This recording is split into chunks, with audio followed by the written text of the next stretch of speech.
Good morning, everybody. We've got to have a quorum now, so we're going to roll on.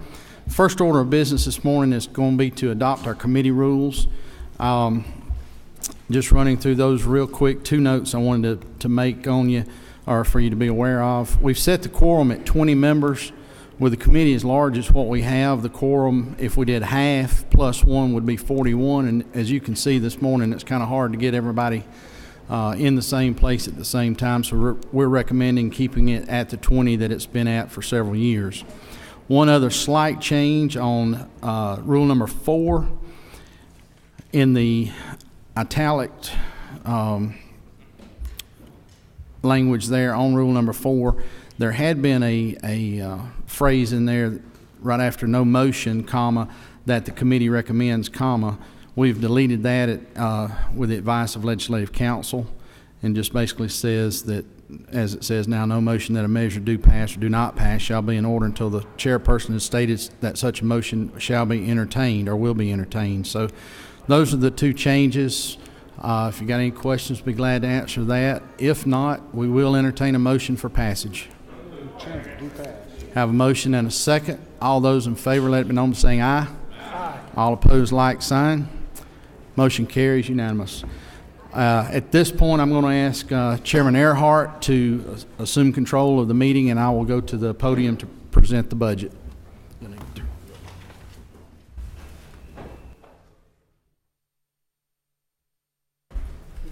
Chair recognizes Chairman England. Thank you, Mr. Chairman, and again, good morning to members of the committee. I know there's a lot going on today, and it's hard to try to get here sometimes, and I appreciate you making that effort. We're going to go through this fairly quick. As you've seen, as you've worked through your subcommittees and participated there, there's just not an awful lot that we've done or had to do, or if we had the funds that we could do. So this truly meets the definition of a housekeeping bill, I believe, because it is merely just a cleanup of several things. I want to give you just a little bit of a dialogue to begin with, and then we'll go through the changes very quickly for you to see those, so we can get this passed out this morning and get out of the way for rules to meet at 10. The $19.3 billion amended fiscal year 13 budget is based on a revenue estimate that the amended version is at 3.9% of growth over fiscal year 12, lower than the 5.2 that we had budgeted for during the last session. To that end, the revenue estimate adjusts state funds, including lottery, down by some $228.6 million, and tempers the loss of some of those funds with adjusted payments from to the Treasury from some of our authorities, totaling about $22 million. One-time recognition of the National Mortgage Settlement Funds of $99.4 million, and the mid-year adjustment to education of $172.7 million. The net of all the numbers is about a $26.3 million reduction. This year, perhaps even more than in previous years, we've significantly limited our changes to the allotment of the mid-year adjustment for education to the proper K-12 programs, technical realignment of some funds based on agency spending and reductions, affectionately known again as housekeeping, and of course prioritizing and adequately funding the programs of the foremost priorities of the constituents of this House. There are no new programs proposed in the amended 13 budget, and 2 statewide changes to adjust property liability insurance premiums and telecommunication expenses, which appear in most of the department budgets. Just know those are there. I'm not going to touch on each one of those. Staff, in conjunction with the governor's office, has agreed to any of the adjustments to these measures, so we won't discuss each one. There are also 9 transactions where funds of equal amounts are simply shifted to their proper program within an agency. Together, again, these housekeeping measures constitute nearly half of the 114 changes we have made to the bill. In terms of the sheer number of changes from the governor's document, the next most prevalent series of items you'll see are largely agency reductions in operating expenses as submitted as part of their 3% reduction plan or based on actual or current spending. These changes, which include a self-imposed 3% reduction in spending for the House of Representatives, will represent about a quarter of the adjustments on the bill. Most of these adjustments are made to the legislative and judicial branches, where the executive branch does not have the authority to make those adjustments. Finally, the House version of Amended 13, there are 29 significant changes that provide additional funds for programs over the amount recommended in the governor's version. These are the items that best exemplify the priorities of the members of this House, and the majority of those are in the K-12 education category. In keeping with the spirit of having a mid-year adjustment to address educational needs in our schools, once student numbers have been confirmed, that makes for 13 adjustments in education, 8 changes made in health and human services, 4 in economic development, 3 in public safety, and 1 in general government. In addition, or an additional $10.4 million for deemed and non-deemed hospitals to participate in the DSH program, or the Disproportionate Share Hospital program, are included. Restoration of $659,320 for the residency development programs at Gwinnett Medical Center and the Southwest Georgia Consortium, and a restoration of $137,775 for graduate medical education residency slots. $488,679 is added back in for Mercer and Morehouse grants for medical education. We restored $511,737 for hypertension outreach services. Heard from quite a few folks about that, so we wanted to make sure that that was taken care of. Softened reductions to key education programs, including agriculture and career technical education, communities and schools, Georgia Youth Science and Technology Centers, and RESAs. And then provided about $3.4 million to meet existing obligations for current charter system grants. I share this information with you to provide some perspective on how we approach the amended budget this year. We had exceptional input from agencies and departments in a spirit of cooperation for getting through a year with wide swings in revenue collections, and those departments and agencies should be applauded for their efforts and working relationship that we've had there. It is our expectation that we will see faster growth and greater economic certainty moving into fiscal year 2014. So it is our objective to fast-track a perfected amended bill so that our departments will have time to manage through the final portion of this year, and not only departments but also your local boards of education. The bill and tracking sheets will be posted following this meeting to the internet, so if you want to go there and look, you're able to. I would be extremely remiss if I didn't mention a hat tip and a thank you to our subcommittee chairs, Jay Powell, Penny Houston, Earl Earhart, Butch Parrish, Ed Reinders, Tom Dixon, Katie Dempsey, and our committee secretary, Secretary Amy Carter. However, had it not been for this next list of individuals, we wouldn't have gotten done. And that's Martha Wigdon, our budget office director, Christine Murdoch, our deputy director, Alicia Hatala, who is the one that keeps the wheels on everything and greased and everything in their office, Margie Coggins, Tracy Atchison, Jeremy Dickerson, Sarah Dunn, Buck Dixon, Brian Grome, and Sarah, say it again, Arroyo. I can't get that. I'm sorry, it's a mental block. Sorry, Sarah. Also, thank you to the standing committee analysts. Many of you have seen them kind of huddled in the back corner somewhere in a chair in the window seat somewhere, taking notes diligently. But it's because of their professionalism and dedication that has enabled us to better align these budget cuts and expenditures where needed. So, with all that said, I want to walk you through your budget document through the tracking sheet. And Martha's good about bringing me changes and constantly updating my stuff, so I have to keep up, and this is version 3.0 for me. So anyway, first change occurs in Section 2, the House of Representatives. Like most agencies, our House is taking a 3% reduction. Section 3, dealing with General Assembly joint offices, the reduction in operating expenses is about a 3% reduction there as well.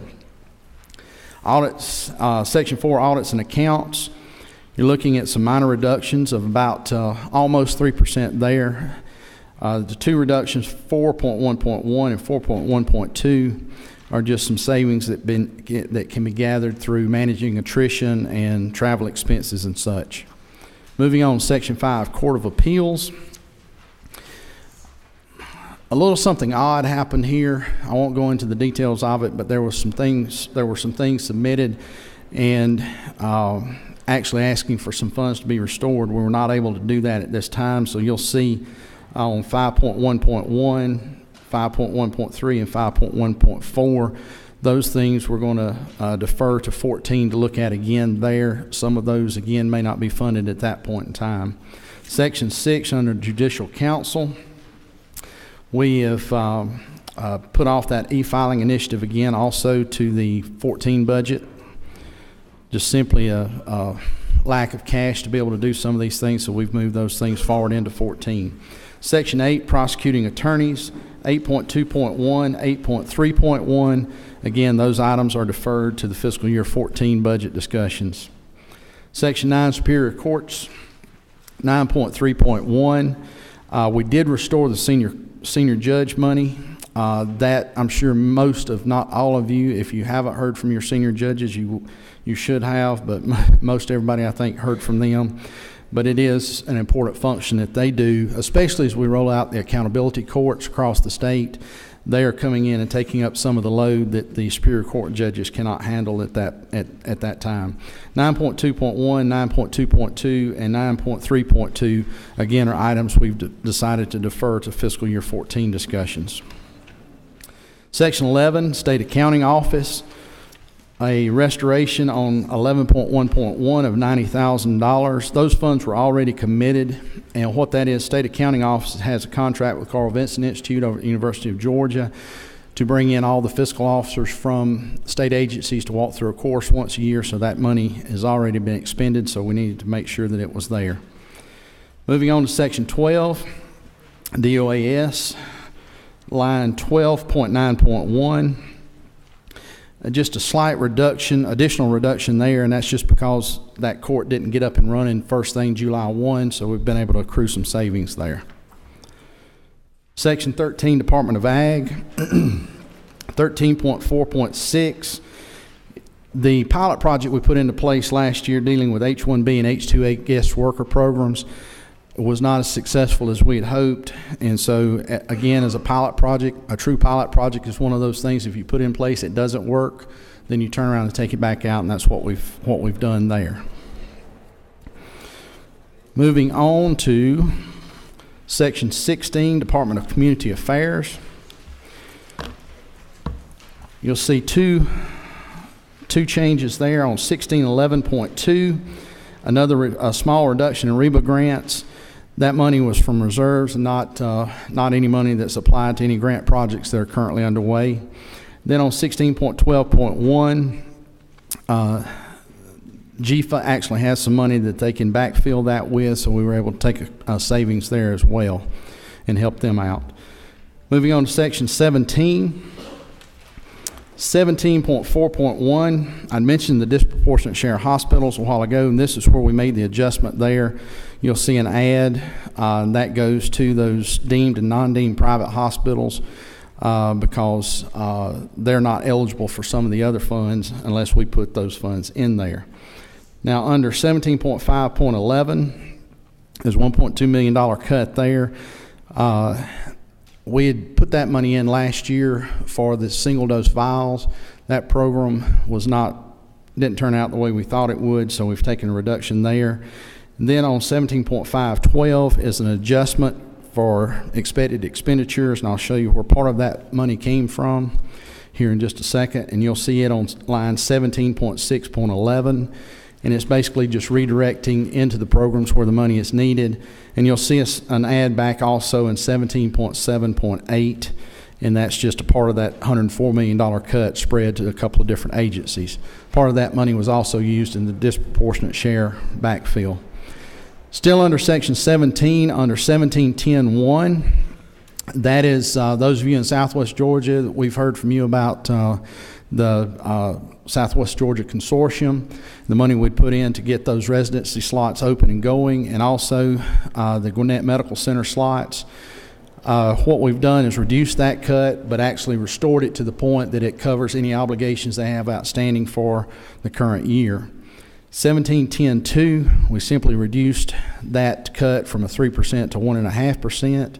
17.10.3, we had funded for 9 slots, only 7 were accepted, so we've taking that little bit of a savings.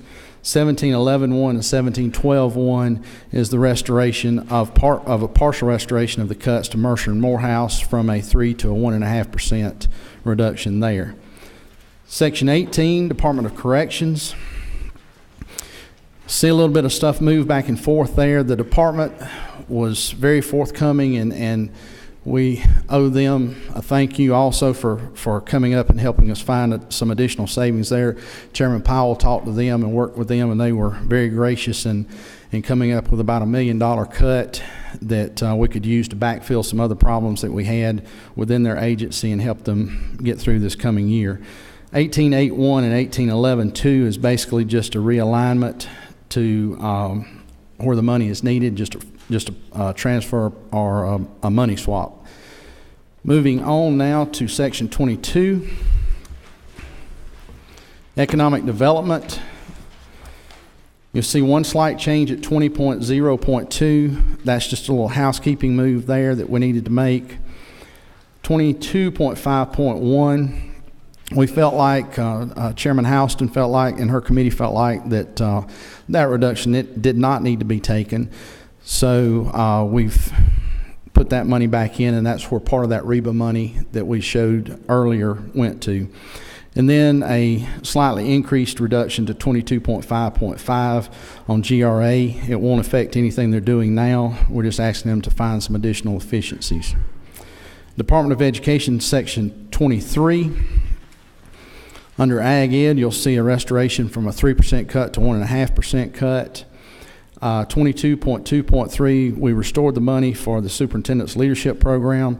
That is the one opportunity that the superintendent has to get all of the statewide school superintendents, all 180 of them, together in one place so they can discuss what they need to discuss and set the path for future in education here in Georgia. And that is done through a partnership with Georgia Power and the Georgia School Superintendents Association and us as a state. 23.4.1, a small restoration in communities and schools. This is a program that we feel that has a lot of merit and is working very well in the communities that it's a part of. You'll see that reduction goes from a 3% reduction to about a 2.1% reduction. 23.9.1, Georgia Youth and Science Technology Centers. That $36,000 cut was the last quarter of funding for them this year. We felt that it inappropriate for something that was ongoing, especially in the STEM initiative, to basically pull the rug out from under them as they're finishing up the year. We will have some discussions in 14 about doing something differently there, but we felt like we needed to help them finish up the year as best we could. Governor's Honors Program, 23.10.1, we softened the cut there from a 3% to a 2.1% cut as well. Non-QBE grants, some adjustments there. We softened 23.12.1 and 23.12.2 from a 3% to 1% reduction.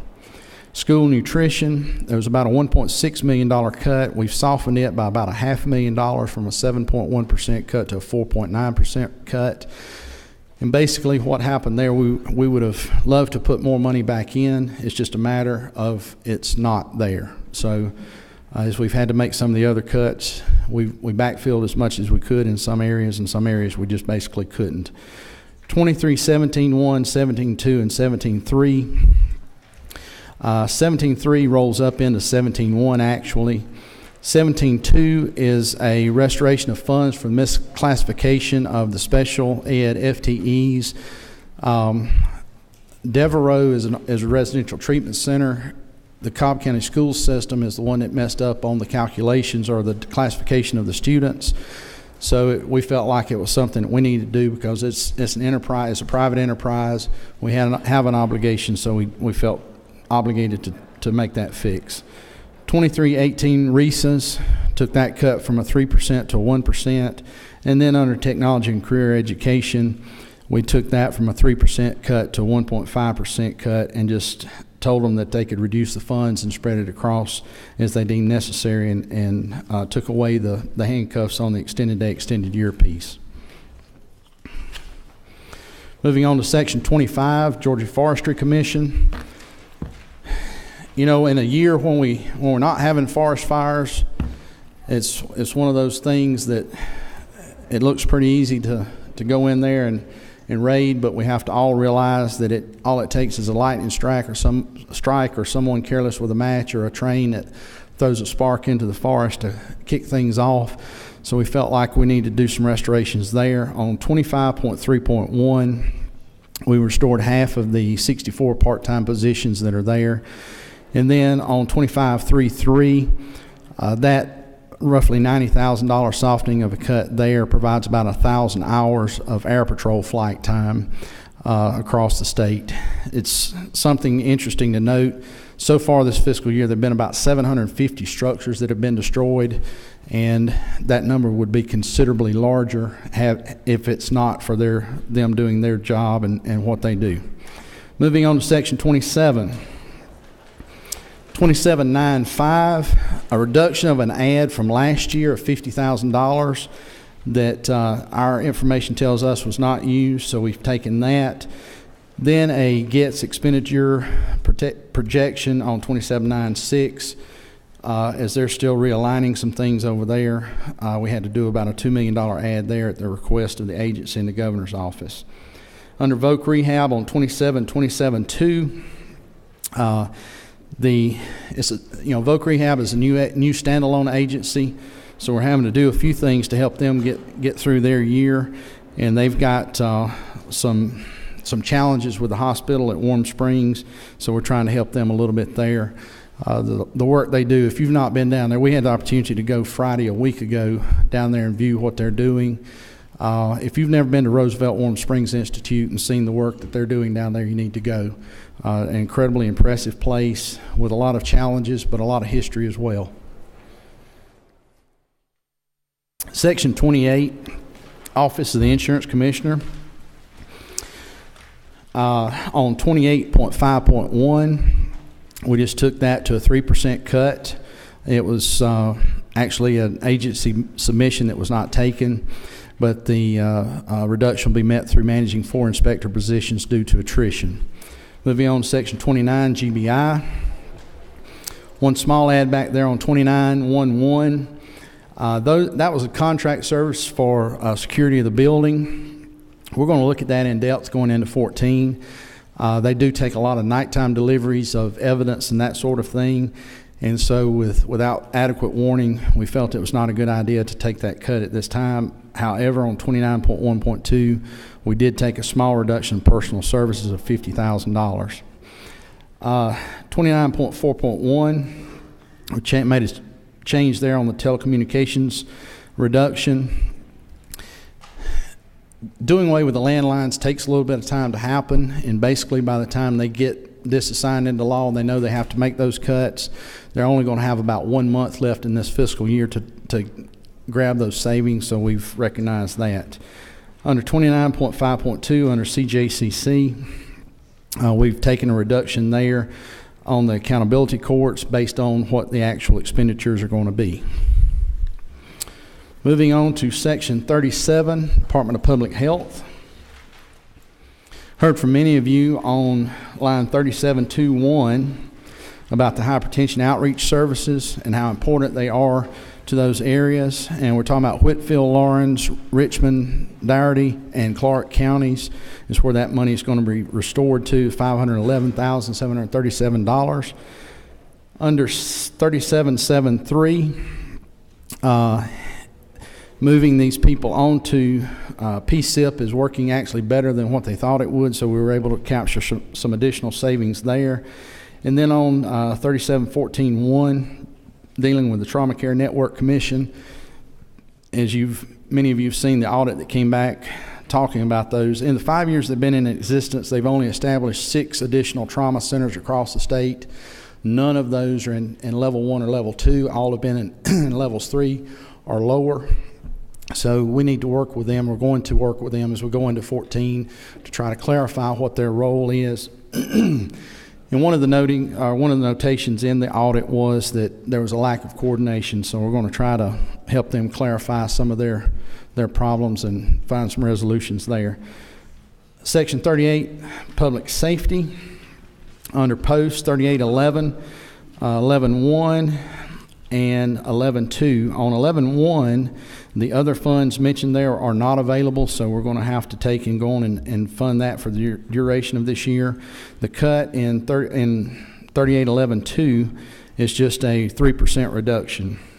Then under the Public Safety Training Center, 38.12.3, it winds up that's a slight restoration, basically for ammunition or bullets.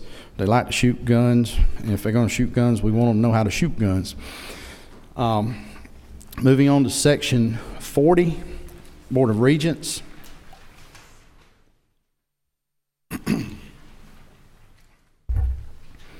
$40.4.1 under the Enterprise Innovation Institute.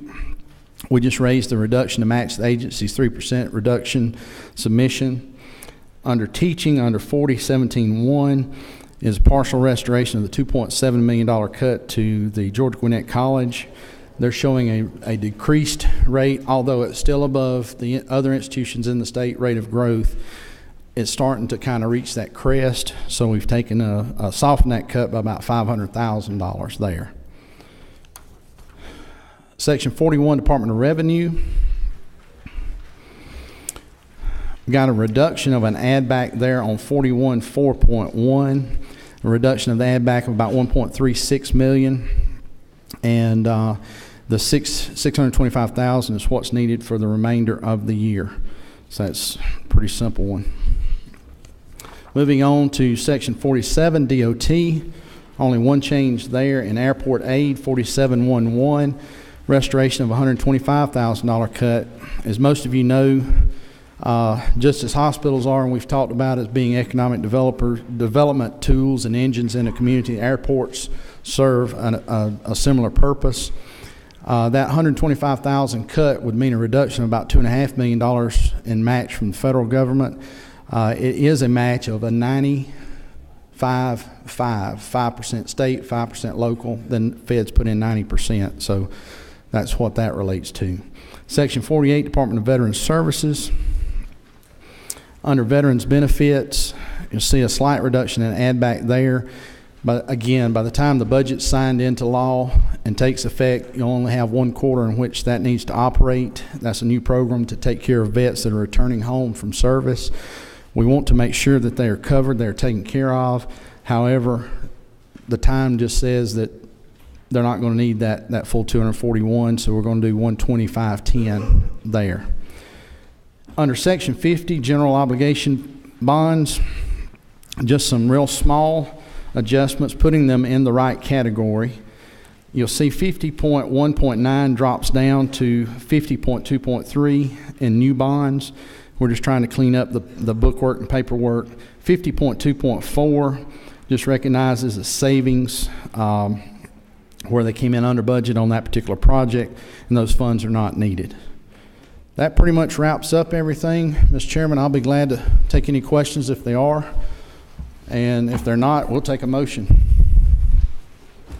Thank you, Chairman England. You have two questions at this time. First question is Chairman Rogers. Yes, sir. Thank you. Thank you, Mr. Chairman. Chairman England, on page 14 of 60, the State Accounting Office, on lines 11.1, can you bring me up to speed on what that is? And is that a continuation that they continue to do? Or that is an ongoing program year over year. And it's basically where the state agency financial officers come in to come up to speed on any new accounting principles or any new federal or state regulations we may pass, just letting them know and understand what's going on there. Okay, so they're in the department. How many people are in that department now? And SAO? It used to be around 105, 100 or so. I'm not sure in the department. We can get you that number, though. Okay, so this is ongoing. Yes, okay. And this applies to all state agencies. Okay, thank you. Yeah, it's a contract. You have another question from Chairman Weldon. Thank you, Mr. Chair. Mr. Chairman, I'm just curious. We talked about the phase 1 emergency medicine clinics that we have throughout the state and emergency rooms. Do you have an idea about how much money we're actually receiving from the super speeder bill or law that passed and the funds that we're receiving from that, and how effective that's been? I do have that number. I don't have it right in front of me. Christine has it, I think, right here. It's actually been more effective than I thought it was going to be, based on the number I saw earlier this year. The revenue estimate's about 18.4 million. Mr. Chairman, I don't see any more questions. Members of the committee, Chairman England has moved the 2013 amended budget do pass. I hear several seconds. All those in favor signify by saying aye. Aye. Those opposed? Several nays. Mr. Chairman, it passes. Thank you. We're adjourned.